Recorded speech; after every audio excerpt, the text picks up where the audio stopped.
Hello friends, సౌర కుటుంబంలో అత్యంత వేడి గ్రహం, ఉపరితలంపై సీసాన్ని సైతం కరిగించేంత ఉష్ణోగ్రత, చుట్టూ ప్రాణాంతకమైన సల్ఫ్యూరిక్ యాసిడ్ మేఘాలు. శుక్రగ్రహం అంటే మనకు తెలిసిన నరకం ఇది. కానీ సరిగ్గా ఇలాంటి చోటే జీవం ఉండే అవకాశం ఉందా? శాస్త్రవేత్తలు తాజాగా కనిపెట్టిన ఒక వింత అణువు అంగాకారుడి కంటే ముందే శుక్రుడిపై జీవం ఉండొచ్చని చెబుతోంది. ఆ షాకింగ్ నిజాలేంటో ఇప్పుడు చూద్దాం. అమెరికాలోని ఐఎంటీ శాస్త్రవేత్తల బృందం ఏళ్ల తరబడి శ్రమించి శుక్రుడి వాతావరణంలో జీవం ఎలా బతకగలదో వివరించే రసాయన ఆధారాలను వెలికితీసింది. ఈ పరిశోధన వివరాలను ప్రతిష్టాత్మక మాలిక్యూల్స్ జర్నల్లో ప్రచురించారు. అసలు ఆ యాసిడ్ మేఘాల్లో జీవం ఎలా బతుకుతుంది? మన భూమి మీద ఉన్న జీవుల డిఎన్ఏలో డియాక్సిరైబోజ్ అనే చక్కెర ఉంటుంది. కానీ శుక్రుడిపై ఉన్న గాఢమైన సల్ఫ్యూరిక్ యాసిడ్లో ఇది వెంటనే కరిగిపోతుంది.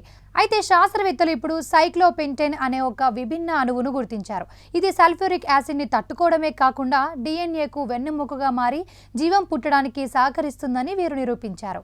శుక్రుడి ఉపరితలంపై 464 డిగ్రీల సెల్సియస్ వేడి ఉన్నప్పటికీ ఆకాశంలో 48 నుండి 60 కిలోమీటర్ల ఎత్తులో పరిస్థితులు వేరుగా ఉన్నాయి.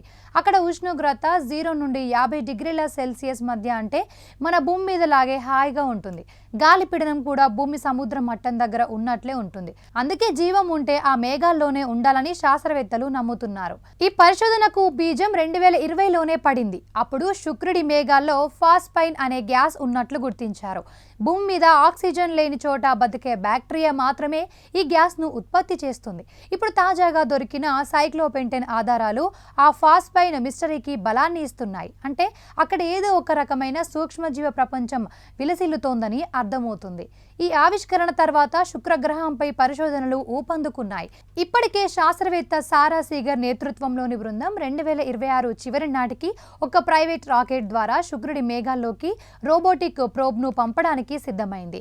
సల్ఫ్యూరిక్ యాసిడ్లో సైతం సురక్షితంగా ప్రయాణించే ఏరోబోట్స్ టెక్నాలజీని కూడా శాస్త్రవేత్తలు సిద్ధం చేస్తున్నారు. చూశారు కదా, నరకం అనుకున్న చోట కూడా జీవం తనకంటూ ఒక కొత్త దారిని వెతుక్కుంది. ఒకవేళ శుక్రుడి మేఘాల్లో జీవం ఉన్నట్లు తేలితే అది విశ్వం గురించి మనకున్న అవగాహననే మార్చేయబోతోంది.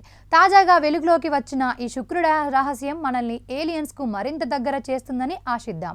ఈ స్పెషల్ ఫీచర్ పై మీ అభిప్రాయాలను కామెంట్లో తెలియజేయండి. వీడియో నచ్చితే లైక్ చేయండి, సబ్స్క్రైబ్ చేసుకోండి.